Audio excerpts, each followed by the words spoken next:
I was asked if I would like to go up to Srila Prabhupada's room in Los Angeles. This was maybe 73. Nanda Kumar invited me. He was his personal servant at that time. He asked me if I'd like to come up.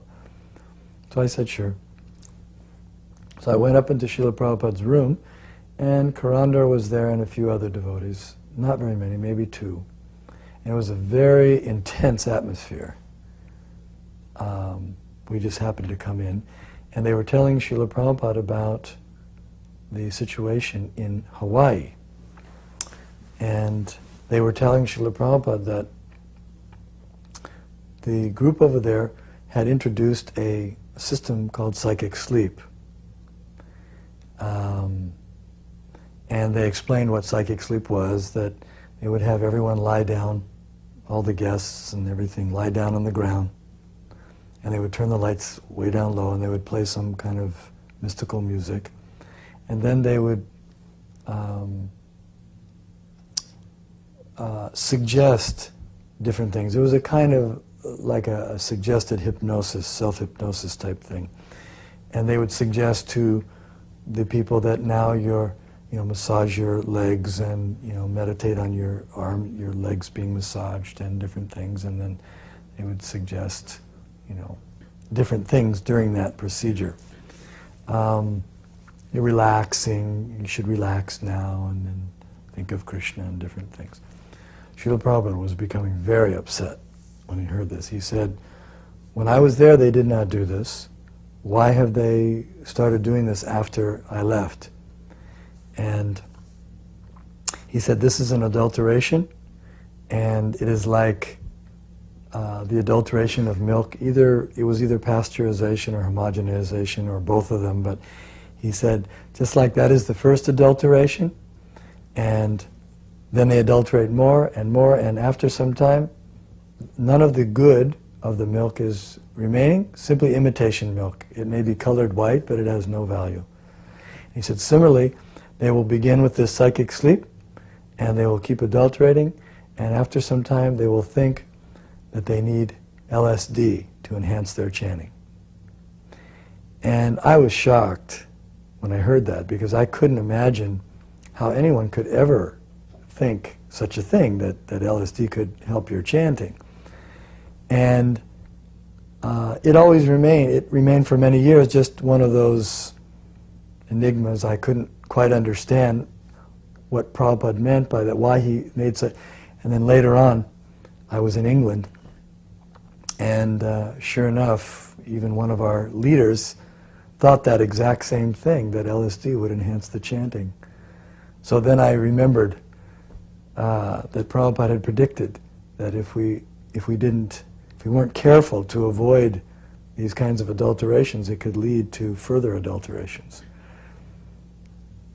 So Nandalal had come with me.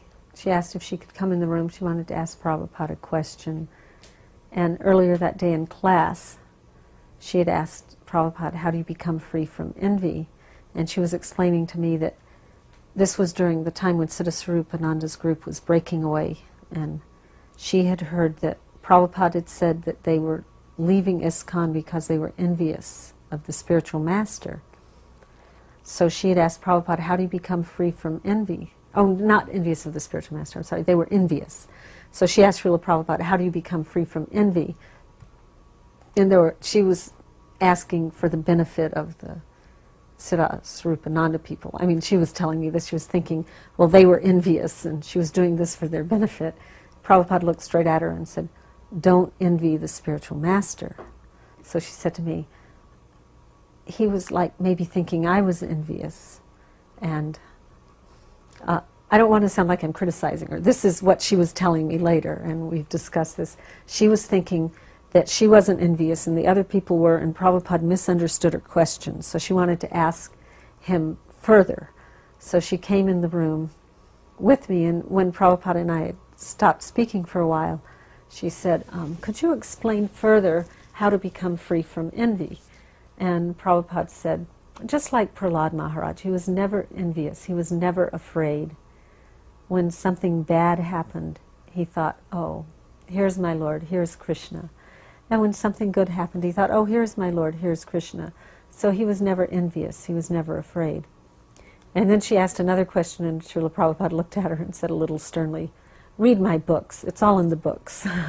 So she thought that maybe she was just asking questions to be talking, and he was like gently reprimanding her, and that she was envious, and like we all are in the material world, and so he was correcting that for her also. And during the time I was in there, Nipuna, of course, was with me. And this was like 45 minutes to an hour with the 1.5-year-old. So at one point she started playing with the papers on Srila Prabhupada's table, and he said, no, no, no. So I took her away. And then she started playing with his feet. And I grabbed her, she's playing with his feet. I grabbed her, he says, you must learn to instruct this child properly. The papers she should not touch, but my feet, that is all right. They are hers. And then towards the end of the conversation, of course the reason, this is why it was the end, he drank some water, he held the cup up and poured it in his mouth. Then he held it out to Nipuna and put it on her lips and offered her some water. She was getting tired, and you know how tired toddlers are. She decided to throw herself backwards and bang her head on the floor and start screaming. And so she threw herself backwards, banged her head on the floor, and Srila Prabhupada pointed to the floor and said, look, you've broken the floor. Your head is not broken, but the floor. You've broken the floor. And she got up. She didn't make a sound. She got up. She turned around. She was looking at the floor and rubbing the floor. And he motioned to me to take her out. So I took her out, but I actually hung around outside. And he was having a massage, and I could hear him speaking to Pandu about the paintings that he was doing. And that was very nice. In '76, we had classes, Prabhupada was giving classes, but there was a lot of women with babies, and so we took turns. One would go one morning, and one would watch the babies. And I'm talking like 2 months, 4 weeks, real small. And we had them in those little seats, that they lay in. So on my morning, I decided it would be real cute to line them all up. So when Prabhupada came out, he would at least look at them, and they'd have that little contact with him. So I got them all lined up, and there must have been at least 5 or 6. And then he came out. Oh, I decided to step aside so that I wouldn't be seen. So, I didn't want to be too close, and I didn't know really what the relationship of the woman should be around Prabhupada. And then, so I could still see him, but he couldn't see me as he came out of the temple. When he came out, he was like, the look on his face, he was shocked. What is going on? And he was saying, he turned to Kirtananda, where are the mothers? Where are the mothers? And Kirtananda doesn't know where they are, but he's like trying to, they must be around. I'm sure they're not far away. And then Kirtananda assured him enough so that he could, he would move on. But he was very concerned about the children, and that they should be watched and taken care of. I was at the Laguna Beach temple, and at that time Krishna Kumar, my first child, was 6 months old. And the devotees had decided that the mothers should leave the temple room with the children during the lecture. So it was a very small temple room. It was the old Laguna Beach that overlooked the ocean. And you had to walk in front of the Vyasa's son. Srila Prabhupada was sitting there, and Tulsi Das, at that time was the president of the Los Angeles temple, asked all the mothers to go out with the children. I was hiding in the corner because I really, really wanted to hear the lecture. So he said, Kanka, you have to take your baby out. So I was the last mother to leave, and as I'm walking in front of the Vyasa's son, Srila Prabhupada said to me, where are you going?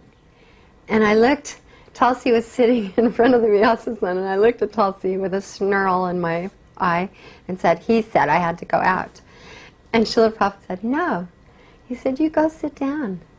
And so I went and sat down, and Krishna Kumar was very good during the entire lecture, and I remember specifically that is the lecture where he was talking about the Garuda birds. And he said Garuda is actually the king of the Garuda birds, and it's a flock of birds that fly from planet to planet, and they lay their eggs in space. And so after the lecture, I was sitting out on the wall, and Srila Prabhupada came right, he was walking down to his quarters, but he stopped right in front of Krishna Kumar and me, and he smiled and he patted Krishna Kumar on the head, as if to say he knew that he wouldn't make any noise during the lecture.